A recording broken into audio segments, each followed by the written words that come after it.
Welcome to the दृष्टि take. मैं भूपेंद्र फिर से आपका दृष्टि टेक में स्वागत करता हूं। अपना सब्जेक्ट आरसीसी लेके, है ना। तो आरसीसी में अभी तक हमने जितना किया है, बेसिकली हमने आरसीसी में जो बेसिक है ना, वो लगभग हम कंप्लीशन में हैं। जो बेसिक वाला पार्ट है हम उसके कंप्लीशन में हैं। आगे हम अपने पोर्शन पर आएंगे इन द सेंस कि हम अपने सिलेबस पे आएंगे, जिस सिलेबस को हमें कवर करना है। ठीक है। तो बेसिकली जो आरसीसी है, मैंने आपको बता दिया क्यों आरसीसी, है ना। आरसीसी में स्टील ही क्यों, हमने इन सब चीज़ों की डिस्कशन पहले कर ली है। उसके बाद देन हमने क्रीप ऑफ कंक्रीट, है ना, जो बहुत वर्सटाइल और नंबर ऑफ क्वेश्चंस उसके जेई एग्जाम में आए हुए हैं ना, जेई एई और जितने भी जो एग्जाम्स है आरआरबी, है ना, स्टेट के, चाहे आप स्टेट की बात करो या सेंट्रल की बात करो, है ना, बहुत सारे एग्जाम्स में वाले क्वेश्चंस भी आए हुए हैं। ठीक है। देन हमने बात कर ली उसकी बात कर ली कोड की, है ना। कितने टाइप्स के कोड होते हैं, बहुत सारे कोड होते हैं। कोड से भी क्वेश्चन आए हुए कि किस डिज़ाइन में हम कौन सा कोड प्रेफर करते हैं, है ना। तो इसके बाद हमने इलास्टिसिटी की बात कर ली। जितने भी टाइप्स की आप इलास्टिसिटी होती है, चाहे आप टेंजेंट मॉडुलस की बात करो, है ना, या मैं बात करूँ सीकेंट मॉडुलस की, है ना, कौन सा डिज़ाइन में इंपॉर्टेंस रोल प्ले करता है ना, सारी चीज़ें मैंने आपको वहाँ पर दिखा दी थी। ठीक है। आज हम नया स्टार्ट करेंगे कि जो टॉपिक है, अब बात आती है आरसीसी में हमें करना क्या है ना। तो बात आती है आरसीसी। ठीक है। तो आरसीसी के पार्ट होते हैं दो, या तो आप डिजाइन करोगे या आप एनालिसिस करोगे, है ना। ये चीजें कोई बताता नहीं है, बट लोगों को समझ में नहीं आता है कि जैसे क्वेश्चन आता है, कुछ भी क्वेश्चन आया, या मैं बात करूं कहीं पे कुछ प्रॉब्लम आई कि इसमें एनालिसिस है या डिजाइन है, तो याद रखना हमेशा कि दो पार्ट होते हैं, एक एनालिसिस होता है ना, और एक डिजाइन होती है ना। एक एनालिसिस होता है और एक डिजाइन होती है। मैं एनालिसिस की बात करूं तो एनालिसिस, सपोज आपके पास कोई बीम है, बीम आप सब समझते हो, सिविल इंजीनियर हो, है ना। बीम है, आरसीसी सॉरी, बीम है, स्लैब है, या कोई भी आपके पास कोई वॉल है, कोई भी कंपोनेंट है बिल्डिंग का, या ब्रिज का कॉलम है, पियर है ना, कोई भी आपके पास कंपोनेंट है, उस कंपोनेंट का analysis, analysis in the sense कि उसमें कितना बेंडिंग मूवमेंट आ रहा है ना, उसमें कितना स्ट्रेस आ रहा है, ये होता है आपका एनालिसिस। और डिजाइन की बात करें तो जैसे सपोज आपको ब्रिज डिजाइन करना है या आपको बिल्डिंग डिजाइन करनी है, तो उस बिल्डिंग डिजाइन या ब्रिज डिजाइन में आपको सपोज एक बीम बनाना है, तो उस बीम में लोड कितना आने वाला है, डेड लोड कितने आने वाला है, लाइव लोड कितना आने वाला है, इसका जब आप एनालिसिस करते हो, उसके थ्रू आप आगे निकालते हो कि इसमें इतना वेंडिंग मूवमेंट आ रहा है।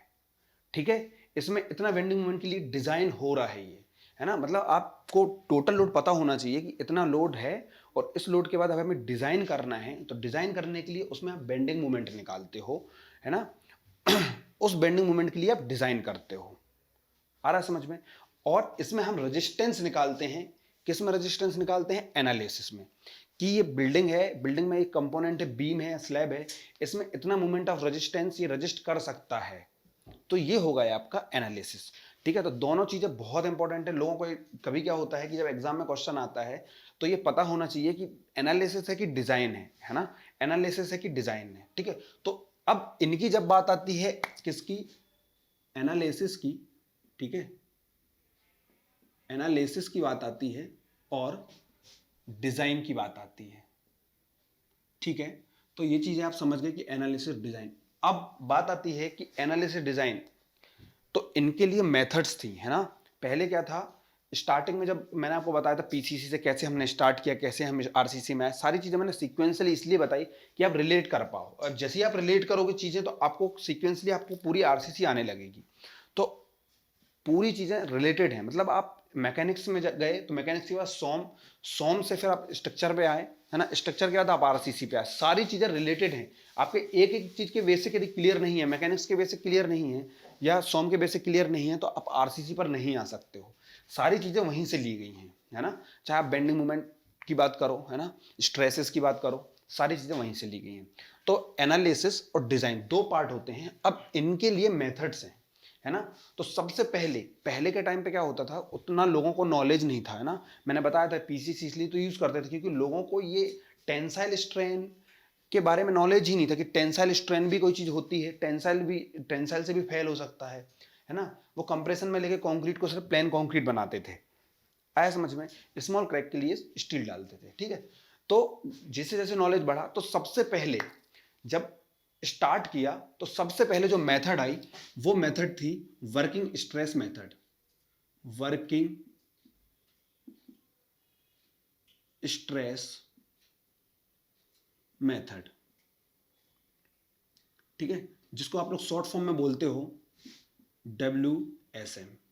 WSM वर्किंग स्ट्रेस है ना, वर्किंग स्टेट नहीं है। कुछ लोग गलती करते हैं क्योंकि आगे जब लिमिट स्टेट पढ़ते हैं तो इसको भी स्टेट कर देते हैं, नहीं तो वहां लिमिट स्ट्रेस कर देते हैं ना। तो ये चीज ध्यान रखना है, एक एक वर्ड इंपॉर्टेंट है। वर्किंग स्ट्रेस मेथड, इसके नाम से ही है कि वर्किंग स्ट्रेस, ये वर्किंग लोड पर काम करती है, ये वर्किंग लोड पर काम करती है। ये जो मेथड है ना, इसमें हम कुछ पॉइंट लिखेंगे, है ना। जैसे सबसे पहले तो ये सिंपल मेथड है, ठीक है, सिंपल मेथड बेस्ड ऑन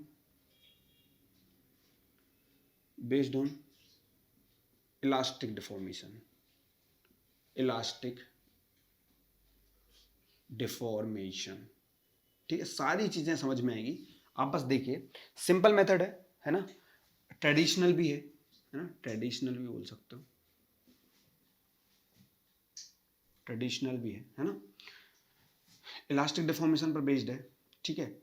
अब मैं आपको बताता हूं इसमें क्या है। WSM जो मेथड है, WSM मेथड में पहले टाइम क्या था कि आपको उतना नॉलेज नहीं था कि इतना लोड आएगा, है ना। सपोज आपने कोई भी बीम डिजाइन करना है आपको, सपोज ये बीम है, ठीक है, एक सिंपली सपोर्टेड में बीम में फॉर एग्जांपल बता रहा हूँ, ये बीम आपको डिजाइन करनी है और मैंने बोला कि इसमें स्ट्रेस जो है, कुछ स्ट्रेस आएगा, ठीक है, ये लोड है, ठीक है, दैट इज द लोड, ठीक है।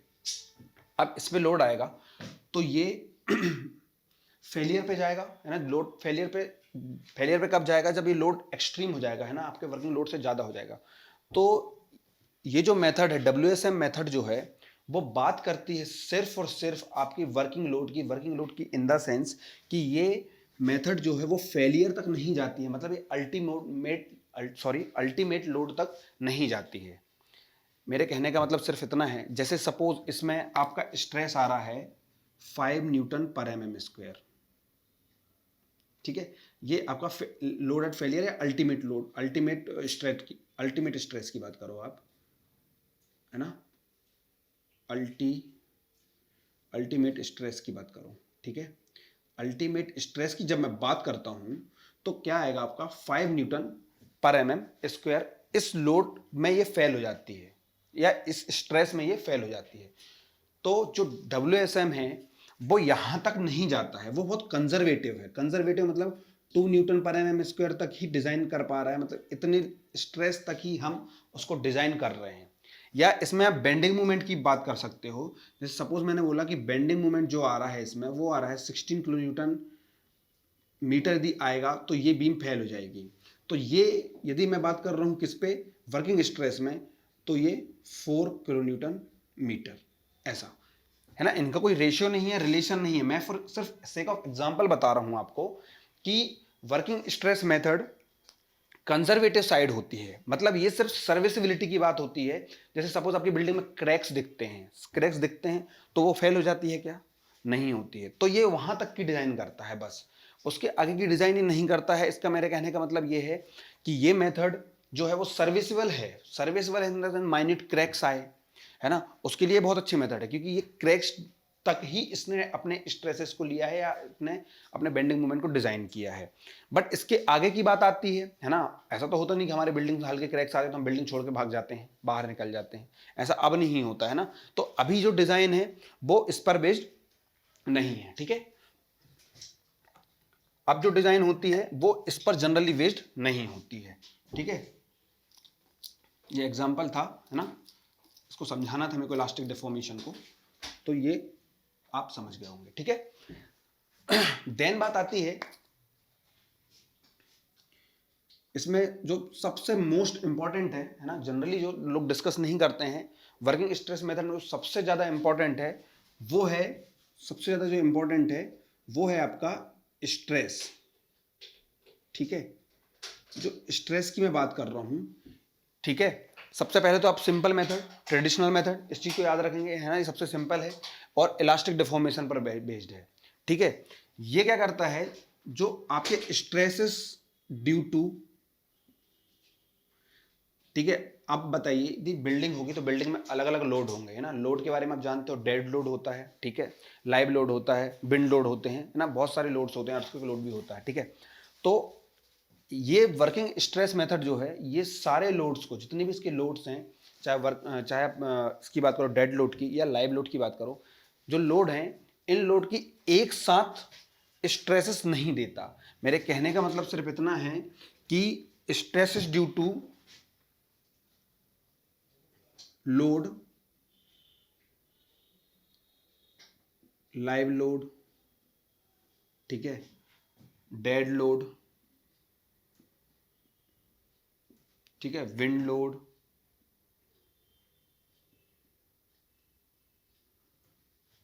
Stress due to load, live load, dead load, wind load are not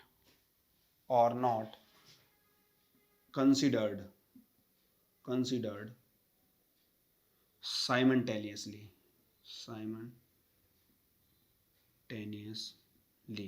एक एक चीज इसलिए लिखते हैं बेटा क्योंकि आप एक छोटे एग्जाम की तैयारी कर रहे हैं। जैसे छोटा एग्जाम से कहने का मतलब मेरा सिर्फ इतना है कि जिस एग्जाम्स में सिर्फ प्री होता है या फिर एक ही एग्जाम होता है और आपका सिलेक्शन हो जाता है ना। तो ये एक एक चीज मैं इसलिए बोर्ड पर डिक्टेट कराता हूँ कि इन्फॉर्मेशन तो आपके पास नेट में बहुत सारी है, आप टेलीग्राम पर ज्वाइन करेंगे कहीं पर भी आपको पीडीएफ पे पीडीएफ मिल जाएगी, पढ़ने के लिए बहुत सारी चीज़ें हैं। बट वो चीज़ें आप यदि ऐसे पढ़ पाते तो आपको कोचिंग ज्वाइन नहीं करनी पड़ती या आपको किसी फैकल्टी के उस पर नहीं जाना पड़ता, है ना, टीचर से आपको नहीं पढ़ना पड़ता, है ना। तो नॉलेज तो बहुत, इन्फॉर्मेशन बहुत है, बट उसको नॉलेज में कन्वर्ट करने के लिए आपको अल्टीमेटली ज्वाइन करना पड़ता है, ठीक है। तो stress due to live load, dead load, wind load are not considered simultaneously. ये इसका बहुत बड़ा ड्रॉबैक था WSM का। ये जैसे सपोज आपका बिल्डिंग है ना, बिल्डिंग में तो डेड लोड और लाइव लोड दोनों आएगा, ठीक है। तो ये उसके स्ट्रेस को जो है वो साइमल्टेनियसली कंसिडर्ड नहीं करता था, साइमल्टेनियसली उसके वैल्यू को वो नहीं ले पाता था, क्योंकि आपको पता है कि जो लोड होते हैं उनके बिहेवियर अलग अलग होते हैं ना, उनकी अनसर्टेनिटीज अलग अलग होती है ना। विंड लोड अलग होता है, लाइव लोड अलग होता है, डेड लोड अलग होता है, इनकी अनसर्टेनिटीज भी अलग अलग होती है। फेल होने की जो अनसर्टेनिटीज है वो अलग अलग होती है ना, आ रहा है समझ में। तो जब उनकी फेल होने की अलग अलग अनसर्टेनिटीज होगी तो इसका मतलब क्या है कि उनको एक साथ लेना पड़ेगा, है ना, उनको एक साथ लेना पड़ेगा। जब क्योंकि लोड तो बिल्डिंग में ऐसा तो है नहीं कि अभी डेड लोड आ रहा है फिर अभी नहीं आएगा, लाइव लोड 1-2 साल बाद आएगा, है ना, फिर 4 साल बाद विंड लोड, ऐसा कुछ होता नहीं है, साइमल्टेनियसली ही लोड्स आते हैं, ठीक है। तो सारी चीजें हैं, तो ये इसको कंसिडर नहीं करता है कौन, WSM, ठीक है। फोर्थ है, ठीक है, ये इसका सबसे मेन है, ठीक है। ये चीज इसमें जो मैंने बताया है ये मैंने अब वर्किंग स्ट्रेस में इसलिए ज्यादा चीजें नहीं बता रहा हूं क्योंकि वर्किंग स्ट्रेस मेथड हम स्टार्ट करेंगे इन द सेंस कि वर्किंग स्ट्रेस मेथड को ही हम सबसे पहले एनालिसिस से डिजाइन पढ़ेंगे, ठीक है। तो बहुत ज्यादा इंपॉर्टेंट है लेक्चर, नेक्स्ट लेक्चर जो होंगे वो बहुत ज्यादा इंपॉर्टेंट होने वाले हैं और उसमें आपको कॉन्सेप्ट जो मिलेंगे वो कॉन्सेप्ट मैं आपसे रियली बोल दे रहा हूं कि वो कॉन्सेप्ट आपको सारे जगह पर नहीं मिल सकते। इसके लिए मैं जो मॉड्यूल तैयार कर रहा हूँ वर्किंग स्ट्रेस मेथड का वो बहुत स्पेशल होने वाला है। तो आप ये जो मैंने लिखा है यहाँ पर, है ना, ये वर्किंग स्ट्रेस मेथड की प्रॉपर्टी है, ठीक है। देन वर्किंग स्ट्रेस मेथड के बाद जो मेथड आई, ठीक है, वर्किंग स्ट्रेस मेथड के बाद जो मेथड आई वो मेथड थी हमारी ultimate load method, ultimate load method. अब ये जो अल्टीमेट लोड मेथड है ये क्या है, इसको शॉर्ट फॉर्म में हम बोलते हैं ULM, ठीक है। जनरली लोग ये बताते नहीं हैं कि ये भी कोई मेथड है ना। हो सकता है आप में से बहुत सारे लोगों ने ये पहली बार सुना होगा कि अल्टीमेट लोड मेथड जो होती है इसको ही हम एक और मेथड फैक्टर लोड मेथड भी बोलते हैं, और फैक्टर लोड मेथड। देखो नॉलेज होना इसलिए जरूरी है बेटा, ऑब्जेक्टिव अब ऐसे बनाने लगे वो डायरेक्टली एक क्वेश्चन पूछ लेगा आपसे which is not a method of design of RCC, लिख देगा आपको फैक्टर लोड मेथड। तो आपने नहीं सुना होगा तो फैक्टर लोड मेथड, आप तो लगा दो कि फैक्टर लोड मेथड कोई मेथड ही नहीं है, बट है ना। अल्टीमेट लोड मेथड को ही हम फैक्टर लोड मेथड बोलते हैं, ठीक है। तो सबसे पहले तो हमें इतना नॉलेज था वर्किंग स्ट्रेस की, जब हम बात करते हैं तो हमें इतना नॉलेज था कि सर्विसिबिलिटी है ना, इसमें आप लिख सकते हो सर्विसिबल है ना, सर्विसिबिलिटी भी ऐड कर लीजिए प्लीज, सर्विसिबिलिटी, ठीक है, सर्विसिबिलिटी भी आप ऐड कर लीजिए। सर्विसिबिलिटी तक कर रहा था कि मैंने बताया था आपको माइन्यूट क्रैक्स आते हैं, तो वर्किंग स्ट्रेस वहीं तक की डिजाइन, कंजर्वेटिव डिजाइन ना, सेफेस्ट डिजाइन, जैसे आपको बोला कि 100 की स्पीड में इस रोड में आप गाड़ी चला सकते हो है ना, 100 स्पीड में आप इसमें गाड़ी चला सकते हो और आप 40 kmph पर चला रहे हो, मतलब आप बिल्कुल भी, मतलब यदि आपके सामने गाय या कुछ भी आ जाए है ना, तो आप आराम से उसमें से बच के निकल जाओगे, आपकी 40 स्पीड, आप आराम से ब्रेक वगैरह अप्लाई कर सकते हो। बट WSM में ऐसा है ना, तो 40 की स्पीड से आपको लॉसेस क्या है, 40 की स्पीड से यदि वहाँ 100 kmph बोल रहा है कि 100 kmph में आराम से चलाओ, कोई दिक्कत नहीं है ना, तो आप 40 से चलाए मतलब बहुत ज़्यादा सेफ हो, ओवर सेफ चल रहे हो है ना, ओवर सेफ कंजर्वेटिव होती है ना, बट आप एक साथ सारे लोड नहीं ले पा रहे हो, एक साथ सारे लोड मतलब जैसे simultaneously dead load, wind load, सारी सिचुएशन एक साथ आती है, ऐसा तो नहीं हो सकता है आपके सामने बस भी आ रही हो, गाय भी आ रही हो, सारी सिचुएशन एक साथ हो सकती है, तो ये आप कंसिडर नहीं करते हो, ठीक है। तो अल्टीमेट लोड मेथड, इसके बाद वर्किंग स्ट्रेस मेथड के बाद थोड़ा सा लोगों ने और पढ़ा है ना, साइंटिस्ट हुए, इंजीनियर हुए, आगे और पढ़ा, तो उनने फिर नेक्स्ट मेथड जो बनाई वो बनाई आपकी क्या, अल्टीमेट लोड मेथड, इसी को हम बोलते हैं फैक्टर लोड मेथड, ठीक है। तो ये जो मेथड है ये इससे सिंपल नहीं थी, ये इसकी सुपर इम्पोज थी, मतलब इसको आप बोल सकते हो alternative, alternative alternative of WSM, ठीक है, WSM की अल्टरनेटिव थी। थर्ड चीज ने क्या करी कि आपने इस पे देखा, ये इलास्टिक डिफॉर्मेशन पर बेस्ड थी, ये जो बेस्ड थी ये ultimate load, based on ultimate load, based on ultimate load, ये अल्टीमेट लोड की बात कर रही थी, अल्टीमेट लोड की बात कर रहे थे, मतलब कि ये कंजर्वेटिव नहीं थी, ये भी बोल रही थी कि 5 न्यूटन पर mm स्क्वायर पे कोई बीम फेल होती है, या 16 किलोन्यूटन मीटर बेंडिंग मोमेंट में कोई बीम फेल होती है, तो ये वहां तक की डिजाइन करता था, मतलब ये स्ट्रेंथ की बात करता था है ना, बेस्ड ऑन अल्टीमेट लोड और स्ट्रेंथ, स्ट्रेंथ है ना, ये स्ट्रेंथ की बात करता था, ठीक है। और अब कोई चीज नई आई है तो उसने इसको सुपर इम्पोज किया है, सुपर इम्पोज किया मतलब ये वाला जो आपका था कि इसमें इसका ड्रॉबैक था कि सारे लोड एक साथ कंसिडर नहीं कर पा रहा था, कौन, WSM में सारे लोड्स एक साथ कंसिडर नहीं कर पा रहा था, लेकिन यहां पर ये साइमल्टेनियसली लोड यदि आते हैं तो ये कंसिडर कर लेता है, तो आप लिख सकते हो है ना, कंसिडर, या लिख सकते हो it consider loads simultaneously,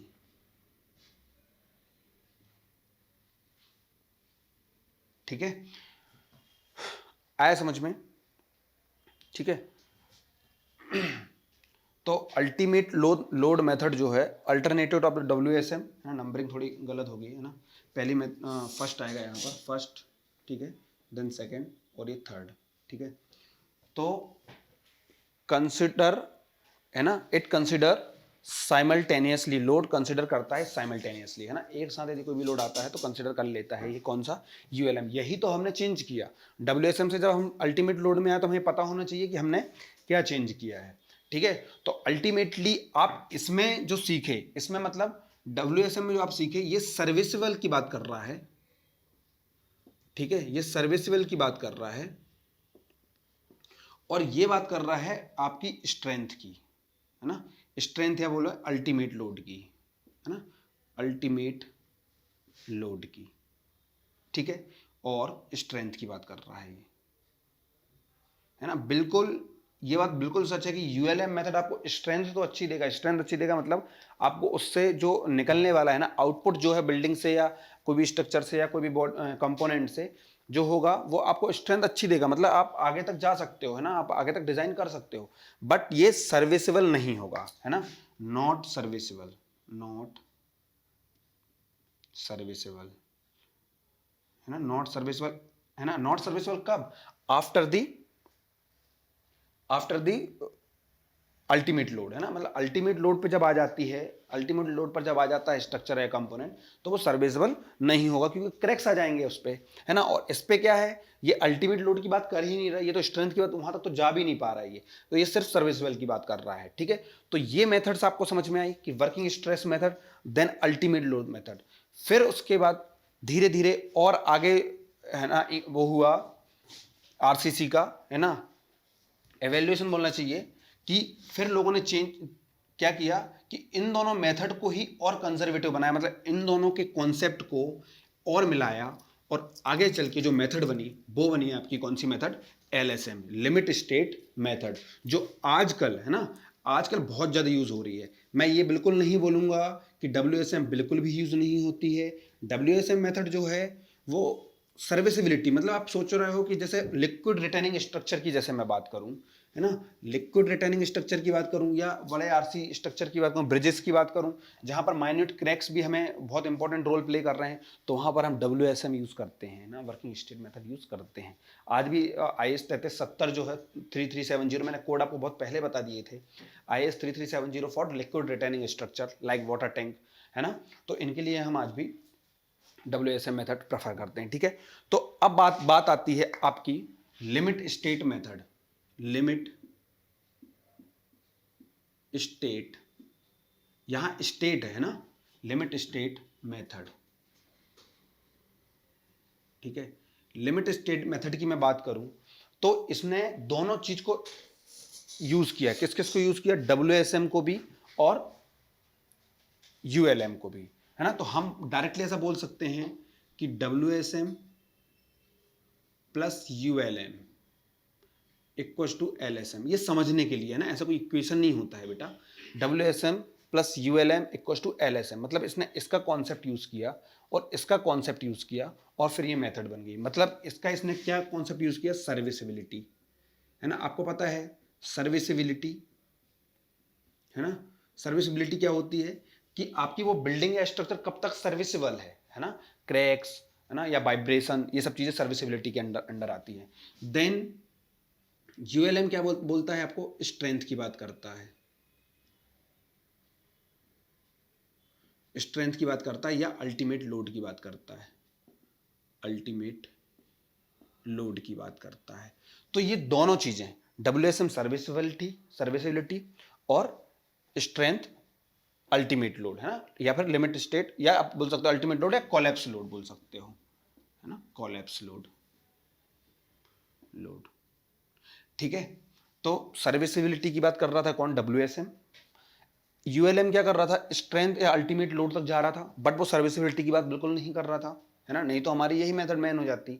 but ये सिर्फ अपनी स्ट्रेंथ की बात कर रहा था, इस सर्विसिबिलिटी की बात ही नहीं कर रहा था, कि डायरेक्टली बोल रहा था कि आप 16 किलोमीटर मीटर तक लगाओ लोड, कोई दिक्कत नहीं है, बट इस सर्विसिबिलिटी की बात नहीं कर रहा था, क्रैक्स डेवलप हो रहे हैं, इन सब की बात नहीं कर रहा था। WSM हमारा बात कर रहा था सर्विसिबिलिटी की, ठीक है। और ये क्या कंसिडर, साइमल्टेनियसली लोड कंसिडर नहीं कर रहा था, बट जो ULM है हमारा वो साइमल्टेनियसली लोड आते हैं उसको कंसिडर करता है, ठीक है। बात आती है LSM की। तो LSM जब मैंने लिखा है कि ये इसका समेशन है, मतलब ये इसका एडिशन है, तो सर्विसिबिलिटी और स्ट्रेंथ का इसका एडिशन है ULM का, WSM का और ULM का एडिशन है, मतलब ये सर्विसिबल और strength ultimate load collapse load दोनों के लिए है। तो ये मेथड होती है आपकी लिमिट स्टेट मेथड, और ये दो बात बोलता है, ठीक है। इसके दो पार्ट होते हैं, एक होता है limit state of collapse, limit state of collapse, ठीक है, और सेकंड होता है limit state of serviceability, limit state of serviceability, ठीक है। ये हो गई दोनों चीजें ऐड, कोलैप्स अल्टीमेट लोड तक गया है, ठीक है, और ये सर्विसिबिलिटी, तो दोनों चीजें ऐड हो गई आपकी। तो ये बात होती है LSM में, है ना, मतलब LSM मेथड जो है, आज हमारे पास LSM मेथड के अलावा कोई दूसरा ऑप्शन नहीं है डिजाइन करने के लिए। जितनी भी आप डिजाइन देख रहे हो RCC की, रीइंफोर्स्ड सीमेंट कंक्रीट की, सारी लगभग LSM से ही डिजाइन होती हैं या LSM ही प्रेफर करते हैं, ठीक है, क्योंकि ये देखो दोनों में कंजर्वेटिव है है ना, तो हम जनरली LSM प्रेफर करते हैं। अब WSM पढ़ते क्यों हैं? तो WSM एक इलास्टिक मेथड है, सिंपल मेथड है।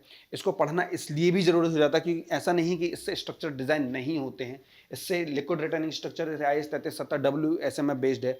और ये आप समझिए बात को, यदि आप सर्विसिबिलिटी के बारे में नहीं पढ़ते हैं, लिमिटेड स्टेट ऑफ सर्विसिबिलिटी में नहीं पढ़ते हैं आप, तो आपको इसके बारे में नॉलेज नहीं है, मतलब आप कहाँ पर पहुँच गए? WSM पर पहुँच गए, और जब WSM में पहुँच गए तो आप LSM पर नहीं पहुँच पाओगे, यदि आपको इसको ELM में ऐड नहीं करोगे, है ना। तो अल्टीमेटली रिलेटेड हैं, और WSM में आप सारे कॉन्सेप्ट यदि अच्छे से कर लोगे तो LSM में ज़्यादा वो नहीं आएगा, प्रॉब्लम नहीं आएगी आपको, ठीक है। तो अब ये बात हो गई मेरी मेथड्स की। तीनों मेथड्स जनरली जो ULM में लोग डिस्कस नहीं करते हैं, बट मैंने आपको डिस्कस कर दी है ना। आप लोग थोड़ा सा उसको ध्यान रखना, क्योंकि उसको भी लोड फैक्टर मेथड बोलते हैं, है ना। ऐसे क्वेश्चंस आए हुए हैं पहले भी, ठीक है। तो आप अल्टीमेटली अपने पास थोड़ा थोड़ा नॉलेज रखो और थोड़ा थोड़ा उसको रिवाइज करते रहो। तो उससे क्या होगा कि जब आप एग्जाम में बैठोगे ना, तो ऑब्जेक्टिव क्वेश्चन आपको क्लिक करेगा कि हाँ, ये सर ने बोला था, ये भूपेंद्र सर ने बहुत अच्छे से बताया था, ये ULM है, ये इस मेथड में ऐसा होता है, इसमें साइमल्टेनियसली लोड लेते हैं, इसमें साइमल्टेनियसली लोड नहीं लेते हैं, है ना। और दोनों चीज़ें कंसिडर, सर्विसिबिलिटी की बात करें या लिमिट स्टेट ऑफ कोलैप्स या सर्विसिबिलिटी की बात करें, तो वो LSM करते हैं, है ना, LSM में अपन लेते हैं, ठीक है। तो नेक्स्ट अब मैं बात करूंगा WSM की। अब हम स्टार्ट करते हैं WSM।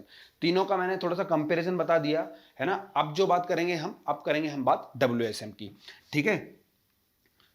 तो इनका रिवाइज आप करते रहिए, है ना। ये जो चीजें हैं ये बहुत इंपॉर्टेंट है। ये मतलब ऐसा नहीं है कि आपको इसके अलावा भी कोई क्वेश्चन इन मेथड से अंदर से आ जाएगा, नहीं आएगा, क्योंकि इन मेथड का जो मेन है ना, वो जो मेन पार्ट है वो मैंने आपको बता दिया है, ठीक है। तो अब हम स्टार्ट करेंगे working stress method. Working stress method, working stress method से मतलब मेरा कि इससे हम डिजाइन और एनालिसिस, वर्किंग स्ट्रेस मेथड, ठीक है, वर्किंग स्ट्रेस मेथड, ठीक है, वर्किंग स्ट्रेस मेथड की मैं बात करूंगा। तो वर्किंग स्ट्रेस मेथड में सबसे पहले तो बात आती है किसी भी डिजाइन को स्टार्ट करने से पहले अजम्पशन की। अजम्पशन क्यों लेते हैं हम? अजम्पशन की रिक्वायरमेंट क्यों होती है ना। एक्चुअल फील्ड कंडीशन वो नहीं होती है ना। एक्चुअल आप थ्योरेटिकल आप करते होते हो, है ना। तो हमें अजम्पशन लेना इंपॉर्टेंट हो जाता है। या मैं बात करूं किसी चीज को हमें फिक्स करना ही पड़ता है। जैसे सपोज, है ना, फॉर एग्जांपल मैं आपसे बात करूं कि आप कंपैरिजन करो किस किस के बीच में, एक वेल मतलब कुआ के बीच में और रिवर के बीच में। रिवर और कुआ के बीच में आप डिफरेंस करते हो, तो आप बिल्कुल डिफरेंस कर सकते हो, क्योंकि आपने एक चीज फिक्स कर ली है कि दोनों वाटर मतलब वाटर वाले स्ट्रक्चर है, वाटर कैरिंग स्ट्रक्चर है, ठीक है, दोनों। तो आप कंपैरिजन कर सकते हो। आपको मैं बोल दूं कि रिवर का कंपैरिजन आप करो किसी ऐसी चीज से जो उनका कोई रिलेवेंस ही ना हो, है ना। किसी ना किसी चीज को आपको फिक्स करना पड़ता है, तब जाके आप दो चीजों में कंपैरिजन करते हो। जैसे सपोज आपको हमारे यहाँ के प्रधानमंत्री का कंपैरिजन करना है पाकिस्तान के प्रधानमंत्री से, तो आपने क्या फिक्स कर दिया कि एक प्रधानमंत्री, आपने वर्ड फिक्स कर दिया कि प्रधानमंत्री, आपने एक पद, या मैं बोलूँ कि आपने एक पोस्ट उसमें फिक्स कर दी, आप फिर कंपैरिजन कर रहे हो, है ना। तो आप ऐसा नहीं कर सकते प्रधानमंत्री का कंपैरिजन आप वहाँ के किससे कर दो, विदेश मंत्री से कर दो, नहीं कर सकते हो। विदेश मंत्री से कैसे कंपैरिजन करोगे आप, ठीक है। तो ये चीज़ आपको समझ में आ गई होगी कि वर्किंग स्ट्रेस मेथड में मैं अब बात करूंगा अजम्पशन की, ठीक है, बहुत इंपॉर्टेंट है। अजम्पशन ऐसा नहीं है कि मैं सिर्फ आपको अजम्पशन में सिर्फ आपने डायरेक्टली ऐसा ऐसा होता है, ऐसा नहीं होता है ना।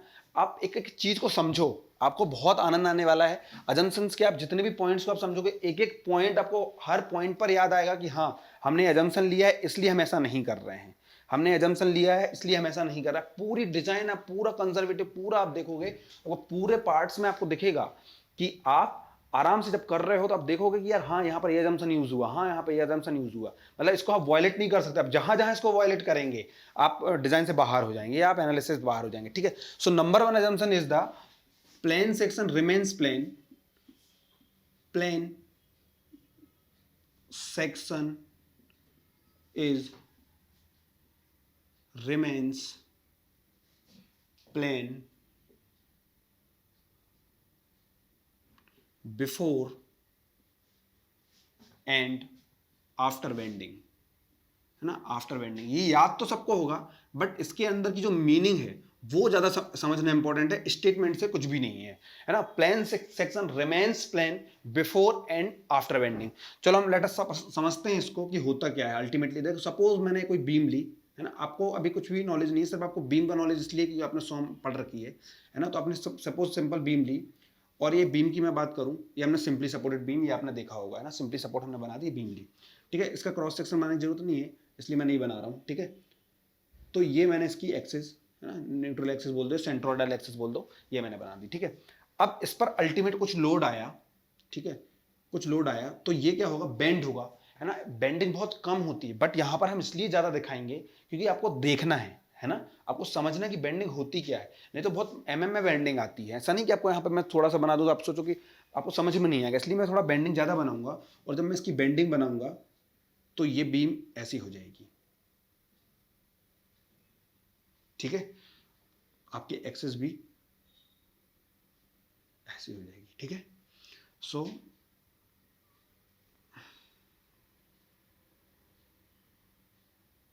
ठीक है, ये जो पार्ट है ना, ये शिफ्ट हुआ है, ठीक है। ये तो आप देख सकते हो जो मैंने डायग्राम बनाया है, ठीक है, इससे मैंने डैश डैश दिखा दिया है, इसको आप सॉलिड लाइन ही दिखा दूं, ठीक है। ये तो आप देख सकते हो कि plane section remains plane after bending. Suppose मैंने यहाँ कोई सेक्शन लिया, ये सेक्शन लिया है ना, और यहाँ कोई पॉइंट लिया, ये 1 पॉइंट, ये 2 पॉइंट, ठीक है। एक और क्रॉस सेक्शन ले लिया है ना, ये पॉइंट और ये। तो जब आपने इसको बेंड किया तो ये एक्सेस जो होंगी ये ऐसे हो जाएंगे, ठीक है। ये आपने ये पॉइंट लिया था, ये पॉइंट लिया था, ये पॉइंट लिया था, ये पॉइंट लिया था, ठीक है। ये जो एंगल है 90 डिग्री ही होगा, यहाँ पर लो या आप यहाँ पर लो। यही चीज़ मैं आपको बताना चाह रहा हूँ कि plane section remains plane before and after bending. यदि ऐसा नहीं होगा तो आपको क्या होगा, यदि आप ऐसा नहीं असम्पशन करोगे कि प्लेन सेक्शन रिमेन्स प्लेन नहीं है आफ्टर बेंडिंग, तो आपको क्या है, अनसिमेट्रिकल बेंडिंग में जाना पड़ेगा। आपका जो स्ट्रक्चर है वो अनइवन शेप का हो जाएगा, ठीक है।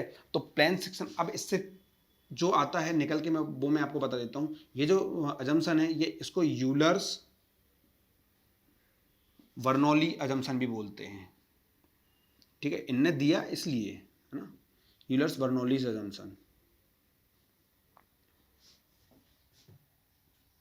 ठीक है। सेकंड बात आती है, मैं एक एक चीज इसलिए करूँ, मेरा सारे ऑब्जेक्टिव हैं, ठीक है। सेकंड आता है कि plane section remains plane before and after bending का मतलब ही यही है कि stress is linear proportional, strain is linear proportional. ये देखो है ना, स्ट्रेन इज लीनियर प्रोपोर्शनल, ठीक है। मतलब स्ट्रेन इज लीनियर प्रपोर्शन, ठीक है। स्ट्रेन इज लीनियरली प्रोपोर्शनल, ठीक है। देन बात आती है, strain is linearly proportional to the distance from neutral axis, है ना। ये इसको एक्सिस को बोला है हमने, न्यूट्रल एक्सिस को, न्यूट्रल एक्सिस, क्योंकि यहाँ स्ट्रेसेस जीरो होते हैं। कैसे जीरो होते हैं सब चीज़ अपन बाद में देखेंगे। तो स्ट्रेन इज लीनियर प्रोपोर्शनल, ठीक है। तो ये अजम्पशन, अब ये लाइन देख के ऐसा लग रहा है कि आपको ये अजम्पशन इतना कुछ कह रहा है ना, कि ये बात कर रहा है कि जो स्ट्रेन है वो लीनियरली प्रोपोर्शनल होगा, और जैसे जैसे आप न्यूट्रल एक्सिस से दूर जाते जाओगे इंक्रीज होते जाएगा, क्योंकि डिस्टेंस आपकी यहाँ पर इंक्रीज हो रही है और यहाँ पर भी डिस्टेंस इंक्रीज होते जा रही है, डेप्थ बढ़ते जा रही है। जैसे जैसे डेप्थ बढ़ती जाएगी आपके स्ट्रेन जो हैं वो खुलते जाएंगे, ठीक है। तो ये अजम्पशन बहुत इंपॉर्टेंट अजम्पशन है, ये आपको ध्यान रखना है। प्लेन सेक्शन यदि ऐसा आप नहीं अजम्पशन करोगे तो आप हर जगह पर जाके फेल हो जाओगे। ये हर जगह पर फॉलो होगा, है ना, आपको मैं दिखाऊंगा, ये हर जगह पर फॉलो होगा। बात आती है आपकी सेकंड अजम्पशन की, ठीक है। सेकंड अजम्पशन क्या है, जो टेंसाइल स्ट्रेस, पहले मैं स्टेटमेंट लिखता हूं फिर उसको अच्छे से एक्सप्लेन करता हूं। Tensile stress is taken by steel only, है ना। अब ये बात तो आप समझ गए होगी कि हम स्टील ही क्यों यूज कर रहे हैं, मैंने सारी चीजें बताई हैं, है ना। तो अब आपको पढ़ने में मजा भी आ गया। अब एक एक चीज क्लियर करते हो, यदि आपने वीडियो नहीं देखी है पुराने, तो आप डिस्क्रिप्शन पर जाके लिंक देखकर, है ना, वीडियो आप देख सकते हो। मेरे जितने भी पुराने वीडियोस हैं उनसे आपको, जो यहाँ पर आप आओगे तो आपको समझ में आएगा कि यहाँ स्टील, हर एक चीज का रीजन होता है ना। यदि कोई ये बोल दे कि इसका रीजन नहीं, ऐसा नहीं है, हर चीज का एक रीजन होता है। यदि किसी चीज की स्ट्रेस की वैल्यू कम है या ज्यादा है, आप इस पे कमेंट कर सकते हो, बट आप इस पे कमेंट नहीं कर सकते कि 7 ही क्यों है, 6 ही क्यों है, 3 ही क्यों है, इस पर कमेंट नहीं कर सकते। हाँ कोडल वैल्यू है तो आप इस पर कमेंट जरूर कर सकते हो, हाँ ये 5 क्यों लिया, 5 क्यों लिया, मतलब आप ये बता सकते हो कि कम क्यों लिया, 100 क्यों लिया, ज़्यादा क्यों लिया, ज़्यादा और कम में आप कमेंट कर सकते हो, बट आप इस पर कमेंट नहीं कर सकते 5 ही क्यों लिया, 3, है ना, एम्पेरिकल चीज़ें हैं, है ना, कोड में जो चीज़ें आई हैं, है ना, सारे स्ट्रक्चर से ऐसे नहीं होता है, ठीक है। तो tensile stress is taken by the steel only, ये हमने क्यों लिखा, क्योंकि ये मैंने आपको पहली क्लास या सेकंड क्लास में ही मैंने आपको बताया था कि जो कंक्रीट है उसकी कंप्रेशन में, या मैं बोलूँ रिमार्केबली मैंने वर्ड यूज किया था कि जो कंप्रेशन में स्ट्रांग होती है कौन सी, कंक्रीट, कंप्रेशन में कंक्रीट क्या होता है, स्ट्रांग होता है, बहुत ज्यादा कंक्रीट स्ट्रांग होता है, बट उसकी टेंसाइल स्ट्रेंथ जो है वो बहुत ज्यादा लो होती है। क्या होती है टेंसाइल स्ट्रेंथ, बहुत ज्यादा लो, तो उसको हम क्या करते हैं, इग्नोर करते हैं, है ना। Tensile strength of the concrete को क्या करते हैं हम, इग्नोर करते हैं, ध्यान रखना है क्योंकि बहुत कम होती है। यदि आपने उस पर भरोसा कर लिया, यदि आपने कंक्रीट के ऊपर भरोसा कर लिया कि इतनी कम है उसके पास और आपने उस पर भरोसा कर लिया, तो आपका स्ट्रक्चर पास नहीं होगा, है ना। स्ट्रक्चर पास नहीं होगा इन द सेंस कि आपने वो 10%, ये मैंने आपको बताया भी था कि 1/10 ऑफ कंप्रेसिव स्ट्रेंथ होती है उसकी टेंसाइल स्ट्रेंथ, किसकी, कंक्रीट की टेंसाइल स्ट्रेंथ जो होती है वो 1/10 ऑफ कंप्रेसिव स्ट्रेंथ होती है, मतलब 10वां पार्ट उसका आप यूज करने की कोशिश कर रहे हो तो वो आपको नहीं करना है, यही तो इसका जंक्शन है ना। तो tensile stress is taken by the steel only, इसका मतलब क्या है,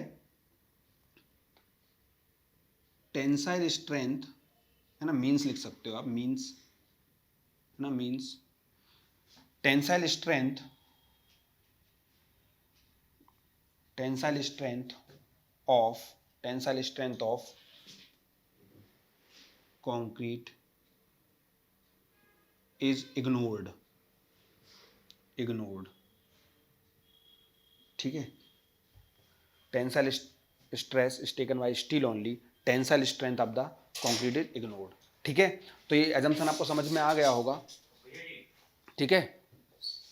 तो tensile strength stress is taken by steel only, ठीक है। तो जो कंक्रीट वाला पोर्शन होगा, है ना, मैं आपको प्लेसमेंट दिखाने की कोशिश बिल्कुल भी नहीं कर रहा हूं कि आपको मैं प्लेसमेंट दिखाने की कोशिश कर रहा हूं, ठीक है। मैं सिर्फ आपको दिखा रहा हूं कि जैसे सपोज, ध्यान से देखिए, सपोज ये आपका बीम का मैंने क्रॉस सेक्शन बनाया, इसी बीम का मैंने क्रॉस सेक्शन बनाया, ठीक है। ये आपकी न्यूट्रल एक्सिस है, ठीक है, ये आपकी न्यूट्रल एक्सिस है। सपोज स्टील यहाँ है या यहाँ है, ठीक है, कहीं पर भी यदि आपने स्टील यहाँ पर लिया, पहले केस में स्टील यहाँ लिया, दूसरे केस में आपने स्टील यहाँ ले लिया, स्टील 2, है ना। पहले केस की बात कर रहा हूँ, सिर्फ पहले केस की मैं बात करूँ, समझा रहा हूँ, है ना। स्टील की यदि पहले केस की मैं बात करूँ तो पहले केस में क्या हो रहा है कि आपने स्टील यहाँ पर लिया है, मतलब कॉन्क्रीट कहाँ है, यहाँ पर है, यहाँ पर क्या है आपका कॉन्क्रीट, ठीक है।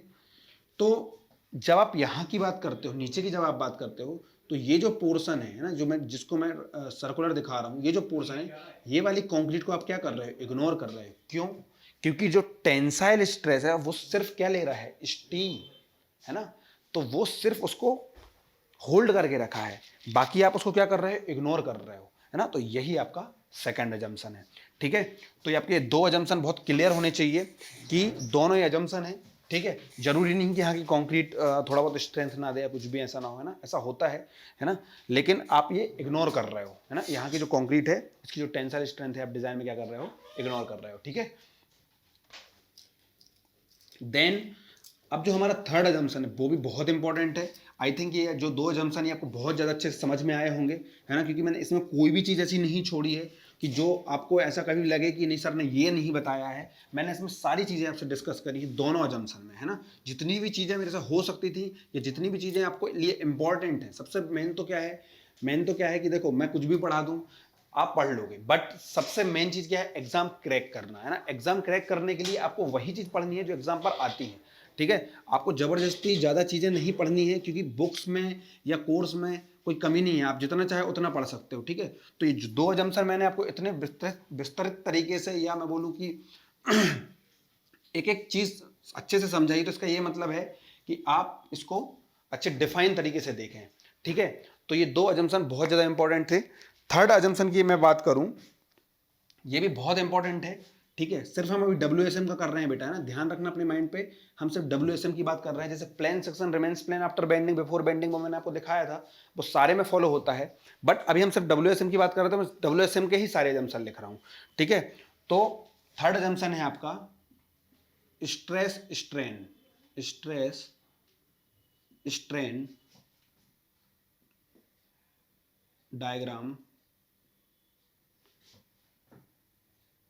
is considered for linear portion only, linear portion only। इसका क्या मतलब है? मैंने आपको बताया था कि जो WSM मेथड है वो हमारी कंजर्वेटिव साइड चलती है। कंजर्वेटिव साइड मतलब बहुत सेफ है, सर्विसेबल में माइन्यूट क्रैक्स आता है तो ये वर्किंग स्ट्रेस मेथड बोल देती है ना। मैंने बताया था आपको दोनों मेथड का, ULM का, WSM का, ठीक है। तो अब बात कर रहा हूं मैं जैसे वर्किंग स्ट्रेन में, तो मैं बात करूं कंक्रीट के डायग्राम की। स्ट्रेस स्ट्रेन मैंने लिखा है, तो यहाँ पर स्ट्रेन इस एक्सिस पर स्ट्रेन है ना, सोन की क्लास में अच्छे से क्लियर है। स्ट्रेन यहाँ पर है ना, स्ट्रेस y एक्सिस पर, ठीक है, ये आपकी y एक्सिस, ठीक है, ये x एक्सिस, ठीक है। मैं यदि कंक्रीट का स्ट्रेस स्ट्रेन डायग्राम बनाऊं, ठीक है, तो ये होगा, ठीक है। तो यदि मैं बात करूं अल्टीमेटली फेलियर की, तो फेलियर यहां पर होगा जो हमें बात नहीं करनी। हमारा जो है मोटो कि हम इसकी जहां तक ये लीनियर है, लीनियरली बिहेवियर है, वहां तक की मैं बात करता हूं, ठीक है। ये अजम्पशन सबको पता नहीं होता है, इस अजम्पशन का लोग डिस्कस नहीं करते, ये बहुत ज्यादा इंपॉर्टेंट अजम्पशन है, ठीक है। तो सिर्फ ये लीनियर की बात करूं, ये मैंने कॉन्क्रीट का बनाया, ठीक है, ये मैंने कंक्रीट के लिए स्ट्रेस स्ट्रेन डायग्राम बनाया। देन मैं स्टील के लिए भी बना सकता हूँ, ठीक है, जैसे स्टील के लिए मैं बनाऊँ, ठीक है। तो आपका इलास्टिक स्ट्रेन होता है, यदि आप माइल्ड स्टील की बात करो तो ऐसा होता है, ठीक है। बट यदि मैं बात करूँ कास्ट आयरन की, तो वो तो ठीक है फेलियर पॉइंट आता है डायरेक्ट। तो हमें सिर्फ स्ट्रेट पोर्शन की बात करना है, बस ये स्ट्रेट पोर्शन की हमें बात करनी है, ठीक है। तो ये जो चीज़ें हैं जितने भी अजम्पशंस मैंने बताए हैं, तो इसमें क्या है assumption, stress strain diagram is considered for linear portion only. Linear portion only मतलब आपको सिर्फ यहां तक, मतलब आप यील्ड स्ट्रेस तक ही बात या परमिसिबल स्ट्रेस तक ही बात कर पाओगे, उसके आगे की बात आपको नहीं करनी है, ठीक है। तो ये हो गया आपका थर्ड अजम्पशन। तो थर्ड अजम्पशन जो है वो बेसिकली आपको ये बताता है कि लोड के बारे में बताता है। जैसे आपको बोला कि अल्टीमेट लोड 7 है या 8 है या 9 है, तो आपकी जब कंजर्वेटिव डिजाइन की बात करूं मैं या WSM की बात करूं, तो वो 2 3 यहां तक बात करेगा। यदि ULM की मैंने आपको बताया था वो सर्विसेबल नहीं होता है ना, देन LSM दोनों चीजें आपकी कंसिडर करता है। तो ये कंक्रीट के लिए और ये स्टील के लिए, ठीक है। लेकिन हमें सिर्फ लीनियर पोर्शन ही लेना है इसका, ठीक है। तो ये हो गया आपका थर्ड अजम्पशन। फोर्थ अजम्पशन भी बहुत ज्यादा इंपॉर्टेंट है, ये है आपका modulus elastic modulus of elasticity, ठीक है। मॉडुलस ऑफ इलास्टिसिटी है ना, इसको हम किससे of modulus of elasticity, sorry, modulus of elasticity of concrete is constant. ये मैं आपको बता चुका हूं। अभी मैं आपको बताता हूं कि मैंने आपको क्या चीज डिस्कस करी थी, है ना। आप मेरे पिछले लेक्चर पे लिंक पे जा सकते हो, डायरेक्टली वीडियो के डिस्क्रिप्शन पे आपको लिंक मिल जाएगी। आप वीडियो को सीक्वेंसली पढ़ें, है ना। यदि किसी चीज का सीक्वेंस बनाया गया है तो इसका मतलब यही है कि इसको आप सीक्वेंसली पढ़ें। यदि आप डायरेक्टली इस पर आते हो तो आप इसके अंदर की चीजें आप नहीं समझ पाओगे, है ना। तो modulus of elasticity of concrete is constant, मतलब मैंने किसकी बात करी, ईसी, है ना। ईसी क्या है इसमें, कांस्टेंट है, ठीक है। ईसी क्या है मेरा, कांस्टेंट है। यदि मैं बात करूं ईसी कांस्टेंट है, तो ऐसा हो सकता है कि मॉडुलस ऑफ इलास्टिसिटी कांस्टेंट हो। चलो हम मान लेते हैं, जैसे आपको पता है कि ईसी क्या होता है हमारा 5000 रूट एफसी की, ये अपन कर चुके हैं लास्ट क्लास में, ठीक है। 5000 रूट एफसी के, ठीक है।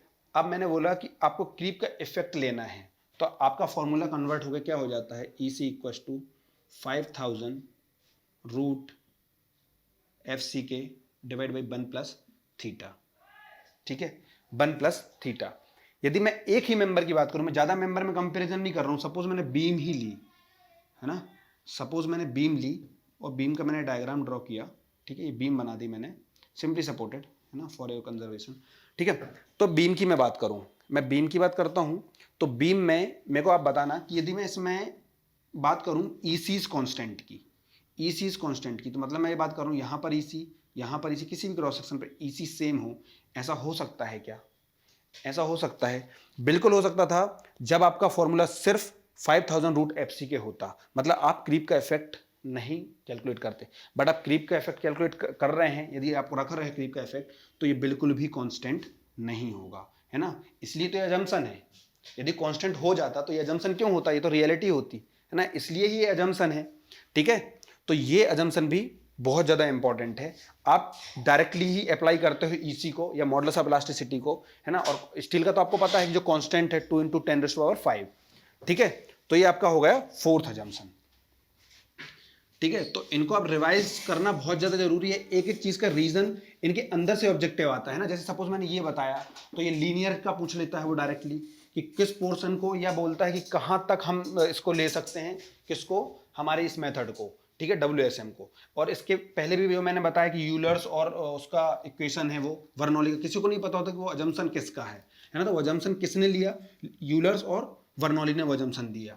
उसमें उसका अजम्पशन का मतलब ही है कि लीनियर प्रोपोर्शनल होगा, है ना। जो आपका स्ट्रेस है, स्ट्रेन जो है वो लीनियरली प्रोपोर्शनल होगा। जैसे जैसे आप डिस्टेंस न्यूट्रल एक्सेस से बढ़ाते जाओगे आपका स्ट्रेन बढ़ते जाएगा, है ना, चाहे आप कंक्रीट साइड की बात करो या आप स्टील की बात करो। नेक्स्ट अजम्पशन जो था मेरा वो था आपका कौन सा, कि टेंसाइल स्ट्रेस जो है ना, वो सिर्फ स्टील लेता है। ऐसा बिल्कुल नहीं कि कंक्रीट नहीं लेता, कंक्रीट की टेंसाइल स्ट्रेंथ बहुत लो होती है, वो लेता है, बट हम इसमें इग्नोर करते हैं, है ना। ये डिजाइन है तो डिजाइन में हम क्या करते हैं, उसको इग्नोर करते हैं। हमारा सेकंड अजम्पशन था। ठीक है, तो हम 4 अजम्पशन डिस्कस कर चुके हैं। जो फिफ्थ अजम्पशन है बहुत ज्यादा इंपॉर्टेंट है। ये अजम्पशन है आपका मॉड्यूलर रेशियो का। अब आपने ये वर्ड ही नहीं सुना है, इसलिए मैं थोड़ा सा मॉड्यूलर रेशियो के बारे में बताऊंगा, है ना। मॉड्यूलर रेशियो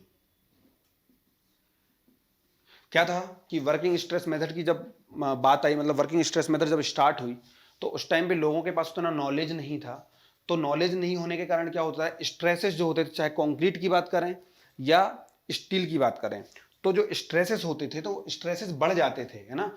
उनमें क्या होता था, स्ट्रेस का डिस्ट्रीब्यूशन होता था, तो वो स्ट्रेस बढ़ जाते थे, है ना। तो जब स्ट्रेसेस क्यों बढ़े, क्योंकि जो रीडिस्ट्रीब्यूशन हुआ किसका, स्ट्रेसेस का। तो मैं बात करूंगा redistribution of stresses, redistribution of stresses.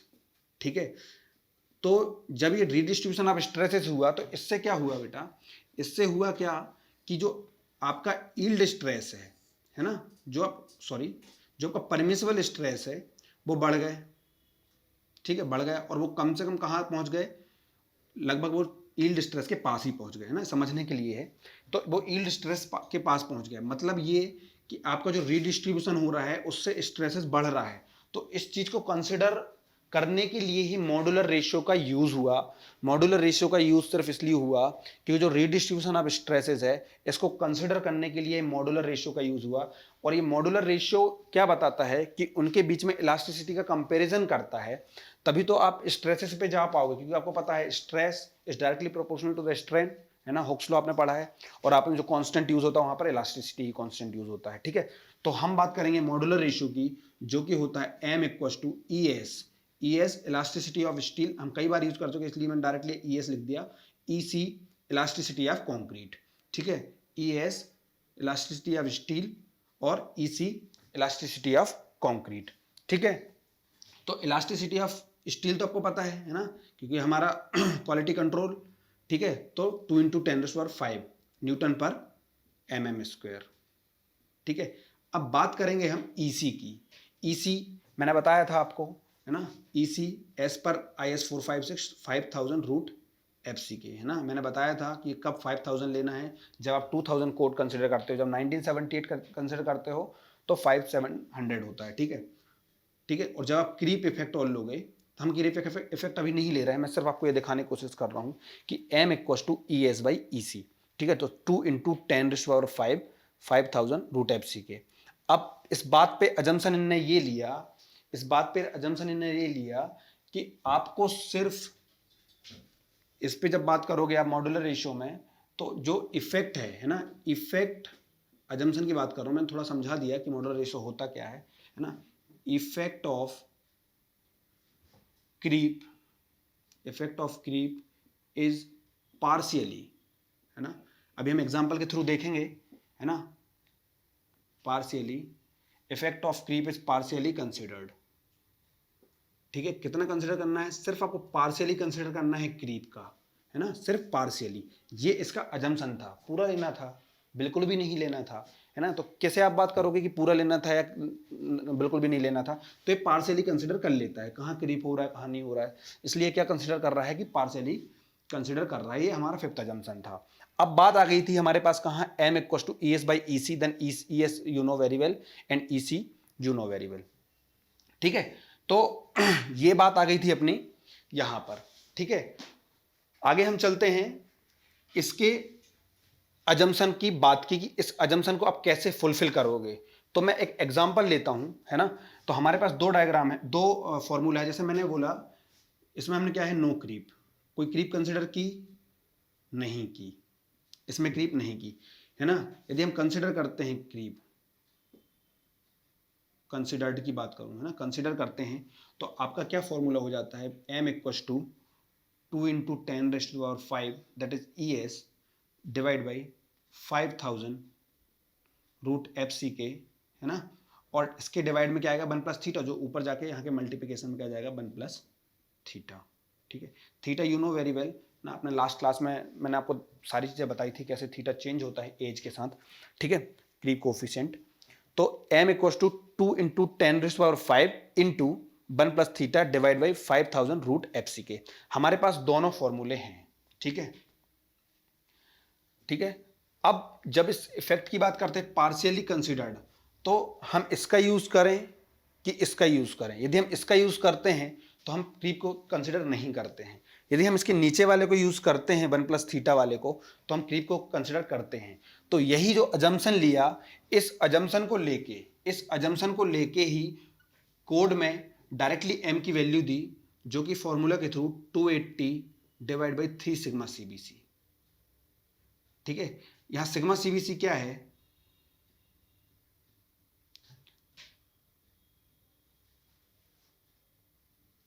Sigma CBC क्या है, stress, sorry compressive stress, compressive stress, है ना, पूरा परमिसिबल कंप्रेसिव स्ट्रेस है, सॉरी, है ना, permissible compressive stress in bending, ठीक है। ये ध्यान रखना है इसका नाम। कई लोग क्या करते हैं, बेंडिंग स्ट्रेस इन कंप्रेशन, है ना, वो सिग्मा सीबीसी नहीं होता है। सिग्मा सीबीसी क्या होगा, permissible compressive stress in bending, ठीक है। तो इस चीज को ध्यान रखना। यूनिट जो कि हमेशा होती है न्यूटन पर mm स्क्वायर या एमपीए भी बोल सकते हो ना। तो m equal to 280 by 3 sigma सीबीसी, ये जो फॉर्मूला है ये IS 456-2000 से लिया गया फॉर्मूला है। अब ये जो है ये कंसिडर कर रहा है पार्शियली क्रीप को, मतलब ये फुली भी नहीं कर रहा है ना, फुली भी नहीं कर रहा है, और ये मतलब ऐसा भी नहीं कर रहा कि बिल्कुल ना करे। तो ये दोनों के बीच में बात करता है, इसलिए ये बात करते हैं हम 280 बाई 3 सिग्मा सीबीसी, ठीक है। तो ये फॉर्मूला डायरेक्टली हमें कोड में गिवन है। तो अब मैं बात करूं आपसे कि यदि मैं बात करूं कि इसमें बिल्कुल भी कंसिडर नहीं कर रहा था, है ना, और इस पे कंसिडर कर रहा था, तो कंजर्वेटिव वैल्यू या अजम्पशन लेके कोड ने डायरेक्टली आपको फॉर्मूला दिया m equal to 280 by 3 sigma सीबीसी, ठीक है। सिग्मा सीबीसी आपका क्या है, permissible compressive stress and bending. अब इसको हम सिर्फ एक एग्जांपल के थ्रू समझेंगे बहुत अच्छे से कि कैसी वैल्यू आती है और क्यों सिग्मा सीबीसी की वैल्यू क्या होगी, फिर हम m कैसे निकालेंगे, है ना, ये हम कैसे निकालेंगे, तो सारी चीजें हम देखेंगे एक एग्जांपल के थ्रू, ठीक है। इसके बाद मैं ये लेक्चर आपका एंड करूंगा, ठीक है। एक एग्जांपल बहुत अच्छे से समझ लीजिए। हमारे सिर्फ इस लेक्चर का सिर्फ मोटो ये था कि जितने हमने आपको 5 अजम्पशंस दिखाए हैं या समझाए हैं, आपको उसको एक एक चीज आपको पता होनी चाहिए। सारे अजम्पशन से क्वेश्चंस आए हुए हैं, आप आराम से देख सकते हो। अब जिस भी एग्जाम्स की तैयारी कर रहे हो, आरआरबी, जेई या एमपीपीएससी, एई या यूपीपीएससी, एई, सारे एग्जाम्स में आप देख सकते हो कि इसके क्वेश्चंस आए हुए हैं, है ना, पहले भी आए हुए हैं और अभी भी आपको दिखाया मैंने कि कैसे क्वेश्चन बनाए जा सकते हैं, है ना। एग्जाम का पैटर्न धीरे धीरे चेंज हो रहा है, जैसे जैसे एग्जाम का पैटर्न चेंज हो रहा है ना, सब्जेक्ट के ऑब्जेक्टिव भी चेंज हो रहे हैं, है ना। आप ये मत सोचना कि किसी कोई भी एग्जाम आप इजी लेवल में पूछ रहा है, बिल्कुल नहीं पूछ रहा। पहले ऐसा पूछ लेता था कि 1 क्यूबिक मीटर में कितनी ईंटें होंगी या ब्रिक्स होंगी, तो अब डायरेक्टली 500 लगा के आ जाते थे, है ना। लेकिन अब ऐसा नहीं है, कट ऑफ भी बढ़ रहा है और लेवल भी बढ़ रहा है ना। तो हर एक चीज को अच्छे से क्लियर करके पढ़ो, है ना। पहली बार पढ़ रहे हो तो चीजों को क्लियर करके पढ़ो, ठीक है। अब मैं एग्जाम्पल पे आता हूं, ठीक है। सबसे पहले हमने क्या किया, एक ग्रेड ले ली M25, आप पिछले लेक्चर भी देखा होगा तो आपको M25 के बारे में ज़्यादा सोचने की जरूरत नहीं है, आप डायरेक्टली समझ जाओगे M is a mix, 25 is characteristic strength not compressive strength. Okay, तो M25 हमने ग्रेड लिया फॉर एग्जाम्पल, ठीक है। और मैंने बोला कि हमें क्रीप कंसिडर नहीं करना है, ठीक है, नो क्रीप। नो क्रीप के लिए मैंने आपको बताया था सिंपल फॉर्मूला होता है M का, ठीक है, ES दैट इज 2 × 10⁵ न्यूटन पर mm², यूनिट लिख सकते हो, ठीक है, डिवाइड में 5000, ठीक है, रूट FC के यू नो, मैंने बताया था ना, कैरेक्टर स्ट्रेंथ को FC से बोलते हैं, तो ये 25, ठीक है। Then M equals to 2 × 10⁵ divide by 5000, ठीक है, रूट 25 5, ठीक है, 1 2 3 और ये 2, 100 बचा, ठीक है। तो ये क्या हुआ, M equals to 2 × 100 divide by 25, ठीक है। तो ये कितना आ गया, 8। M की वैल्यू कितनी आ गई, 8। इसकी कोई यूनिट होगी क्या, नहीं होगी, ये क्योंकि किसका रेशो है, इलास्टिसिटी का ये रेशो है ना, नो यूनिट या यूनिट लेस बोल सकते हो, और यूनिट लेस, ठीक है, ऐसा भी पूछा गया है। तो एक रेशो है तो उसकी यूनिट होगी नहीं, इतना तो आप समझते हो ना। तो कितना आया हमारे पास, 8, ठीक है। कब, जब आपने क्रीप नहीं लिया। सपोज आप क्रीप लेते हो, है ना, फुल क्रीप की मैं बात करूं, जब हम फुल क्रीप लेते हैं तो simple M equals to 2 × 10⁵ divide में 5000 रूट FC के, ठीक है, 5000 रूट FC के डिवाइड बाई 1+θ, ठीक है। अब यहां पर हमें क्या करना है, पार्शियली क्रीप को हम ले रहे हैं क्योंकि हमने 1+θ लिया।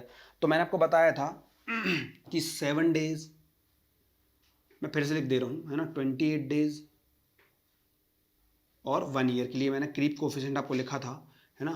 तो 7 डेज, ठीक है, 2.2, ठीक है, 1.6 और 1.1। तो यदि मैं सबसे मिनिमम की बात करूं, 1.1 की ही बात करूं, तो मैं यहाँ पर 1.1 यूज करता हूँ डायरेक्ट। थीटा की वैल्यू क्या है, 1.1। FCK की वैल्यू आपके पास क्या है, 25, ठीक है। तो आप इसको कैलकुलेट करोगे, M इक्वल्स टू 2 × 10⁵ इंटू 2.1 हो जाएगा ये, ठीक है, ऊपर चला जाएगा, डिवाइड बाई 5000 इंटू 5, 25 का रूट 5, ठीक है। इसको जब आप सॉल्व करोगे तो M की जो वैल्यू आएगी, ठीक है,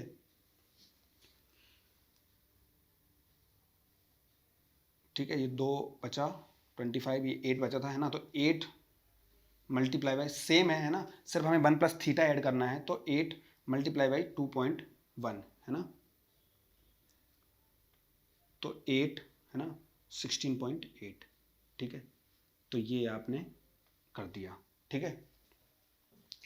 तो जब आपने क्या लिया, इफेक्ट ऑफ किसकी बात करी, इफेक्ट ऑफ क्रीप की जब बात करी, तो आपके पास वैल्यू आ गई इतनी, ठीक है। जब आपने क्रीप की बात नहीं की थी तो आपके पास वैल्यू कितनी आ रही थी, 8। बट जो ठीक है, तो पार्शियल इफेक्ट की मैं बात करूंगा, तो अब M इक्वल टू 16.8, है ना, यूनिट तो कुछ होती नहीं है। देन अब मैं पार्शियल इफेक्ट की बात करता हूं, पार्शियली इफेक्ट ऑफ क्रीप की बात करेंगे, ठीक है। पार्शियली इफेक्ट ऑफ क्रीप की मैं बात करूं तो 280 divide by 3 sigma CBC is the formula, ठीक है। अब ये सिग्मा CBC कैसे निकालते हैं मैं आपको बता दूं। जैसे आपको M25 ग्रेड दी है ना, तो इसका मतलब क्या है, M25 ग्रेड दी है तो आपको सिग्मा CBC निकालने के लिए कुछ नहीं करना है, सिर्फ जो FCK वैल्यू है उसको डिवाइड बाई 3 कर दो। ये भी सिर्फ शायद डायरेक्ट कोड से है ना, FCK डिवाइड बाई 3 करोगे तो वैसे ही आपके पास डायरेक्टली वैल्यू आ जाएगी, ठीक है। तो कर लेते हैं 280 divide by 3 into sigma CBC। What is the sigma CBC, 25/3 that is 8.33, ठीक है। अब इसका जब आप मल्टीप्लिकेशन करते हो, ठीक है, 3 × 8.33 का, तो इसको आप 21 करके भी करोगे तो भी आपके पास डायरेक्टली, यदि मैं इसको 21 लेके ही कर देता हूँ, ठीक है, इसको हम डायरेक्टली 8 लेके कर रहे हैं, जनरली करते नहीं है ना, याद रखना। जो इसकी वैल्यू आती है, M की जो वैल्यू आती है उसको आपको जैसे 13.33 आ रहे तो होल वैल्यू नहीं लेनी कि आप 14 ले लो या 13.33 ही यूज़ करना है ना। तो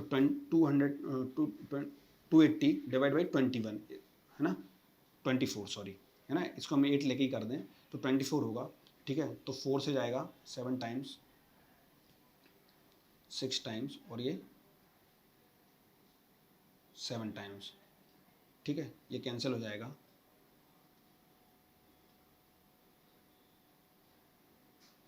ठीक है, 11.33 मान लो, कुछ भी 11 पॉइंट समथिंग कुछ आएगा, ठीक है। तो अब आप देख सकते हो ये वैल्यू कितनी आई है आपकी 11 पॉइंट समथिंग, ठीक है। ये वैल्यू कितनी आई है आपकी जब आपने बिल्कुल भी इफेक्ट नहीं लिया तो 8, और जब पूरा इफेक्ट ले लिया तो 16.8, ठीक है। तो आप देख सकते हो इस लेक्चर में कि जो मैंने आपको ये दिखाया है कि पार्शियली इफेक्ट मतलब वैल्यू कितनी आ रही इन दोनों के बीच में, या वो बिल्कुल भी नहीं ले रहा है, ऐसा भी नहीं करना है, पूरा ले रहा है वो ऐसा भी नहीं कर रहा, मतलब वैल्यू जो आपकी आ रही है इन दोनों के बीच में आ रही है। मतलब ये अजम्पशन भी आपको फॉलो होता है कि जो इफेक्ट है क्रीप का वो आपको सिर्फ पार्शियली लेना है मॉड्यूलर रेशियो में, ठीक है। ये तो बात हो गई आपकी सारी किसकी, मॉड्यूलर रेशियो की, अजम्पशंस की। सारे अजम्पशन हमने क्लियर कर लिए हैं। अब इस मेथड में आपको कुछ भी अब ऐसा नहीं बच रहा है कि हम इस मेथड को स्टार्ट नहीं कर सकते या इसकी डिज़ाइन नहीं कर सकते, है ना। अब हम नेक्स्ट क्लास में जब भी ये करेंगे तो पूरा डिज़ाइन करेंगे, है ना। तो आप लोगों को जब भी कोई लेक्चर रहता है, जैसे सपोज इससे पहले भी गजेंद्र सर के लेक्चर्स हैं, है ना, तो आप एक एक लेक्चर को फॉलो कीजिए, है ना। मतलब यदि आपने सॉइल का पहला पार्ट देखा है तभी आप दूसरे पार्ट में आइए, तो आपको समझ में आएगा कि उन्होंने जो पहला पार्ट लिया है ना, पहले पार्ट के बाद ही वो दूसरे पार्ट में आए हैं, है ना। तो हम कोचिंग में ऐसा है कि ऑनलाइन की कोचिंग का की मैं यदि बात करूं तो ऑनलाइन कोचिंग हम बहुत पहले भी स्टार्ट कर सकते थे, बट हम वो इफेक्ट देना चाह रहे हैं कि जो इफेक्ट हम आप लोगों को ऑफलाइन कोचिंग पर दे चुके हैं, है ना। तो इस बात को बहुत अच्छे से ध्यान रखना, किसी भी वीडियो में हम लोगों ने बहुत ज़्यादा मेहनत की है, चीज़ें ऐड करी हैं। ऐसा नहीं कि हम लोग ही अकेले ऑनलाइन पढ़ा रहे हैं ना, ऑनलाइन पढ़ाने वाले बहुत हैं, बट आप एक बार ये लेक्चर शेयर करें, यदि आपको पसंद आया तो एक बार आप शेयर करें, और शेयर करने के साथ साथ आप खुद चैनल को सब्सक्राइब करें, ठीक है। तो जितनी भी ये चीज़ें मैंने आपसे क्लियर की हैं, चाहे आज हमने 5 अजम्पशन की ही बात की, इतने लंबे लेक्चर में सिर्फ हम 5 अजम्पशन की ही बात की है हमने, है ना। तो जितनी भी अजम्पशंस हैं आपको क्लियरली एक एक अजम्पशंस की उनके डिस्क्रिप्शन पर भी जाना है। ऐसा नहीं है plane section remains plane after bending before bending, अब ऐसा नहीं पूछा जाता है, एग्जाम का लेवल अब बदल गया है ना। तो आप अच्छे से फॉलो कीजिए और हमारे चैनल को लाइक कीजिए, सब्सक्राइब कीजिए। Thank you so much.